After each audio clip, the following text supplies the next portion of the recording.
Guys எப்பயுமே நம்ம வீட்டில் கோழி சம்பல் தான் ஏதாவது ஒரு ஃபங்க்ஷன்னா உடனே டக்குன்னு ஞாபகத்துக்கு வர்றது. சம்பால் ஆயம் சராய் குஞ்சிட் செஞ்சு சாப்பிட்ருக்கீங்களா?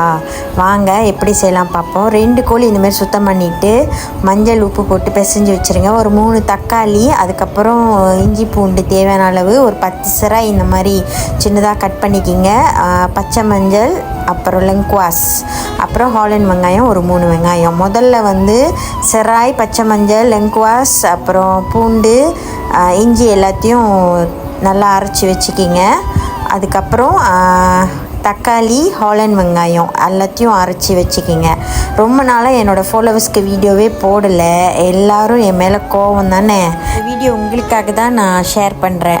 வீட்டில் செஞ்சு ட்ரை பண்ணுங்கள். அப்புறம் சில்லி பேஸ்ட்டு தேவையான அளவு எடுத்து வச்சுக்கிங்க. அதுக்கப்புறம் சட்டியில் எண்ணெய் ஊற்றி நல்லா காஞ்சதும் கோழியை வந்து நல்லா பொன்னிறமாக, ரொம்ப ஹார்டாக பொரிச்சிடாதீங்க, கொஞ்சம் சாஃப்டாக பொரிச்சிக்கிங்க. இப்போ பாருங்கள், கோழி நல்லா பொன்னிறமாக சாஃப்டாக பொரித்து எடுத்துட்டேன்.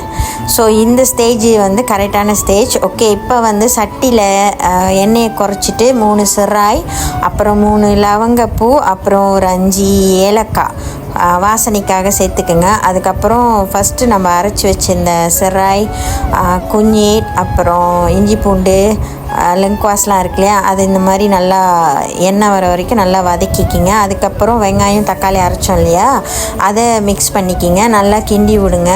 இப்போ பாருங்கள், நல்லா கொதிச்சிருச்சு. ஸோ இந்த ஸ்டேஜில் வந்து நம்ம உரப்புக்கு ஏற்ற மாதிரி நீங்கள் சில்லி பேஸ்ட்டை சேர்த்துக்குங்க. இப்போ பாருங்கள், நல்லா கொதித்து வந்த பிறகு நம்ம பொரித்து வச்சுருந்த அந்த கோழியை ஆட் பண்ணிக்கிங்க. தேவையான அளவு உப்பு சேர்த்துக்குங்க. பார்க்கும்போதே வாய் ஊறுதில்ல, வீட்டில் நீங்களும் செஞ்சு ட்ரை பண்ணி பாருங்கள். இந்த சம்பால் வந்து ஒயிட் ரைஸ், கீ ரைஸ், அப்புறம் இந்த மாதிரி சேலட்டோடு வச்சு சாப்பிடும்போது அதோட ருசியே தனி ருசிங்க. என் வீடியோ பிடிச்சிருந்தா லைக் பண்ணுங்கள், ஷேர் பண்ணுங்கள். நன்றி, வணக்கம் ஃப்ரெண்ட்ஸ்.